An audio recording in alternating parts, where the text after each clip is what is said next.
Ça, ce sont nos jardins, c'est le jardin à la française. Qu'est-ce que vous pensez de ce jardin-là, vous qui êtes habitué à votre forêt? Ce n'est pas bien ce que vous faites à vos plantes. Vous leur faites mal en les taillant comme ça. Pour nous, les plantes ont un esprit. On n'a pas le droit de les traiter comme ça. Tailler un arbre, c'est le faire souffrir. Et qu'est-ce que ça vous fait? Quelle impression ça vous fait qu'un homme ait pu marcher sur la Lune? Nous, ça nous inquiète. La Lune a été créée pour être loin de la Terre, pour ne pas qu'on y touche. Mais pourquoi vous êtes allé là-bas? Qu'est-ce que vous êtes allé chercher là-bas? Quel intérêt pour les humains d'aller là-bas? La Lune est là pour nous éclairer la nuit.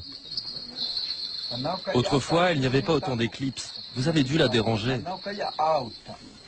Nous ici, on a remarqué des changements. On a de plus en plus chaud. Il y a moins d'air frais qu'avant. Avec votre technologie, vous allez tuer la Lune.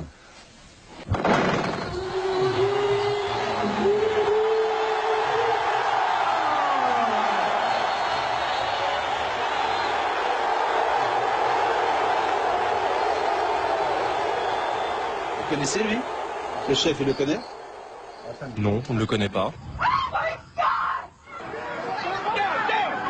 C'est le 11 septembre, 2 avions qui rentrent dans des tours à New York.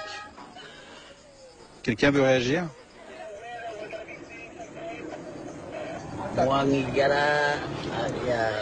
C'est comme les mauvais sorciers chez nous.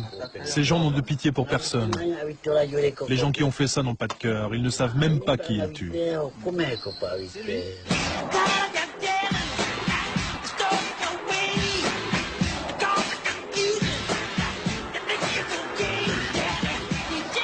Vous savez qui c'est? Michael Jackson. Comment vous le savez? Je l'ai vu une fois à la télé à la ville. Il y en a combien qui le connaissent?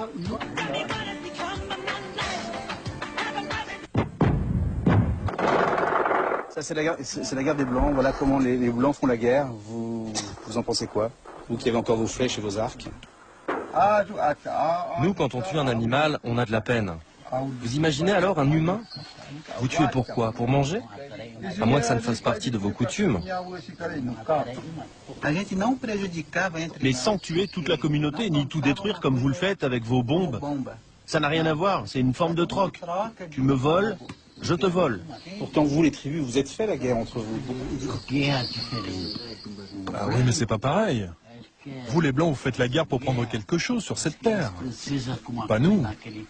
Voilà, c'est ce qu'on fait de nos personnes âgées. Très souvent, en France, lorsque les personnes sont trop âgées, on les met dans des hospices, dans des maisons, sans leur famille, sans leurs enfants. Qu'est-ce que vous faites de vos vieux, vous? Pour nous, nos vieux sont sacrés. Nous nous occupons beaucoup d'eux, nous ne les abandonnons jamais. Ce sont nos ancêtres, nous les accompagnons.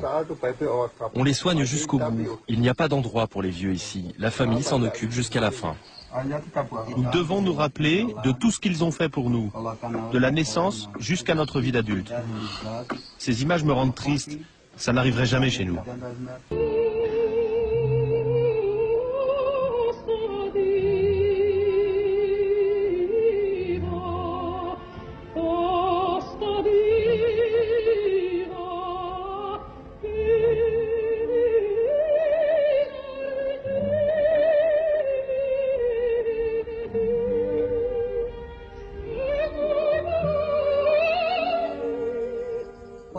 Nous avons beaucoup de respect pour les chanteurs qui, comme elle, ont le courage de chanter seuls face aux autres. Quand le public écoute, il ressent cette solitude. Et les jeunes guerriers, qu'est-ce qu'ils en pensent de la calasse? Il y en a qui répond? Cette musique, ce n'est pas notre culture. On ne sait pas ce qu'elle signifie. Nous, on ne peut que regarder et écouter. Mais elle nous touche. Je trouve ça bouleversant. Sans la comprendre, on sent qu'il y a quelque chose de sacré. Je vous vois tous. Est-ce que vous n'avez pas peur, lorsque vous voyez ces images du monde, d'être mangé par ce monde, d'être englouti par ce monde? Bien sûr que nous sommes très inquiets. D'ailleurs, si on vous a permis de nous filmer, c'est pour que vous montriez aux Blancs qui nous sommes. On sent la pression de l'homme blanc qui monte tout autour de nous et de notre forêt. Et que vous le vouliez ou non, nous résisterons. Et nous nous battrons pour que vous ne souilliez pas notre terre.